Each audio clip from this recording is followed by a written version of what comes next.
Allez les geeks, c'est Mathéo et on se retrouve pour un tout nouveau récap ciné et série, votre dose régulière d'actualité pop culture. Vous verrez aujourd'hui très petit programme mais avec deux grosses news concernant notamment WandaVision, mais aussi le jeu vidéo Harry Potter, et quelques news en vrac concernant notamment Disney+, et c'est plus ou moins tout. Et une anecdote sur Christopher Nolan aussi. Bref, mine de rien, un joli planning, juste pas très long. Du coup, ne perdons pas plus de temps, récap un peu particulier, actualisons.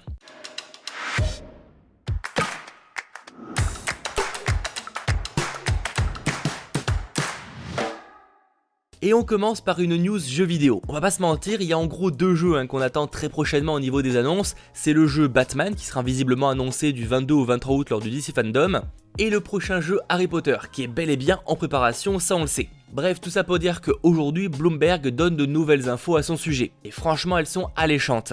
On a ainsi la confirmation que l'on incarnera des sorciers et que l'on pourra explorer un monde ouvert Poudlard et ses alentours. Alors que veut dire ces alentours, ça on ne le sait pas, mais ce sera sûrement Préolard et la forêt interdite. De quoi quand même bien s'occuper. Bref, pour un peu plus rentrer dans les détails, la vidéo de gameplay de 2018 semble quand même indiquer que l'on pourra personnaliser notre sorcier, voire le créer de toutes pièces, d'où le côté RPG en partie. Autre info, on apprend aussi que c'est Avalanche Software qui va bosser dessus. Studio qui a pour anecdote appartenu à Disney de 2005 à 2017. Ils sont notamment connus pour avoir bossé sur les Disney Infinity. Et depuis 2017, ils n'ont sorti qu'un jeu Cars 3. Au vu du timing, Warner Bros a sûrement lancé le développement du jeu Harry Potter au moment du rachat. Tout ça pour dire que ce sera donc un très gros jeu avec un très gros budget, un AAA, et accessoirement le plus gros jeu auquel le studio a travaillé. Ce qui peut quand même inquiéter au vu de l'ambition du projet. Bref, parmi les dernières informations, sa sortie serait prévue fin 2021 sur les dernières consoles, avec aucun détail sur si ça sortira sur les consoles actuelles.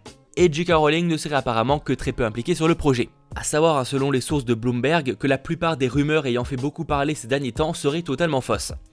Allez, qui n'a rien à voir, on change de sujet, parlons de WandaVision. Alors, à partir de maintenant, on sort les pincettes. Bon, c'était déjà le cas un peu avant, mais disons que c'était quand même beaucoup plus fiable. Pour replacer un peu le contexte, donc à l'annonce des séries Marvel Studios pour Disney+, il avait été confirmé que ces shows dureraient en moyenne entre 6 et 7 épisodes. Tout comme d'ailleurs on a eu la confirmation récemment pour Le Faucon et le Soldat de l'Hiver, qui a été décrit comme un très gros film de 6 heures qui sera découpé en 6 parties, donc 6 épisodes. Bref, Charles Murphy aurait découvert que le CV d'un cascadeur de la série mentionne qu'il a tourné pour l'épisode 109. Alors non, il n'y a pas 109 épisodes, faut pas déconner, mais c'est un raccourci pour dire que c'est l'épisode 9 d'une saison 1. Plus surprenant, regarde cette révélation, MCU Cosmic qu'on ne présente plus aurait contacté ses sources au sein de Marvel Studios qui lui auraient confirmé la même chose. WandaVision serait bel et bien composé de 9 épisodes.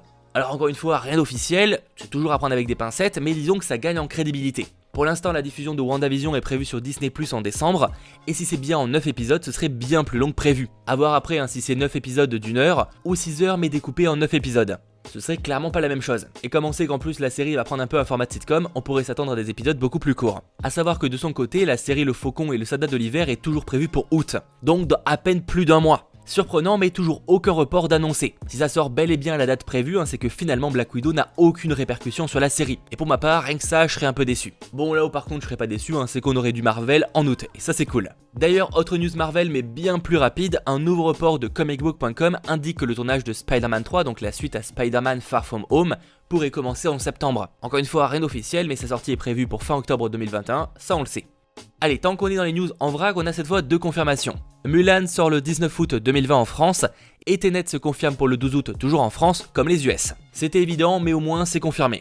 Et on en revient à Disney+ avec quelques trucs à dire. Déjà, on a eu le droit aux premières images du film Le Seul et Unique Ivan, qui sort donc sur Disney+ le 21 août 2020. Alors la qualité est pas folle, mais oui, c'est Bryan Cranston qu'on voit. Je rappelle qu'à l'origine, il aurait dû sortir dans les salles cet été, mais que le studio a finalement pris la décision de le mettre sur Disney+, afin de rajouter du contenu. J'espère juste que c'est pas mauvais signe sur sa qualité. Bref, pour en revenir à Le Seul et l'Unique Ivan, c'est l'histoire d'un gorille qui a pris l'habitude de vivre avec les humains, bien loin de la jungle, mais qui va finir par culpabiliser. Ouais, la description comme ça est pas folle, mais le film a du potentiel. Et toujours sur Disney+, sort le 31 juillet partout, notamment en France, Black is King, un film produit et mis en scène par Beyoncé. Ce sera un album visuel qui réinterprète les leçons prodiguées par un père à son jeune fils, donc comme le Roi Lion, et un an de travail aurait été nécessaire pour réaliser ce film.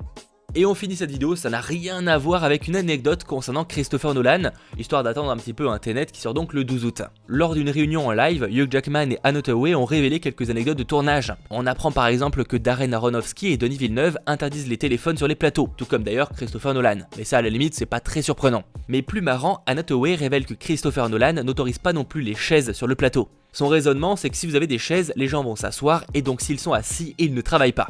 Il n'y a pas grand chose à dire de plus, mais je trouvais l'anecdote marrante. N'hésitez pas à me dire en commentaire ce que vous en pensez. C'est donc tout pour ce récap ciné-série un peu particulier, avec un montage là aussi un peu différent. J'espère tout de même que ça vous aura plu. Si c'est le cas, comme d'hab, pensez à lâcher le pouce bleu et pensez aussi à vous abonner. Et on se retrouve donc très vite pour de nouvelles vidéos, notamment aujourd'hui pour les sorties Prime Video, ça sort vers 17-18h. C'était votre geek, Mathéo, ciao tout le monde.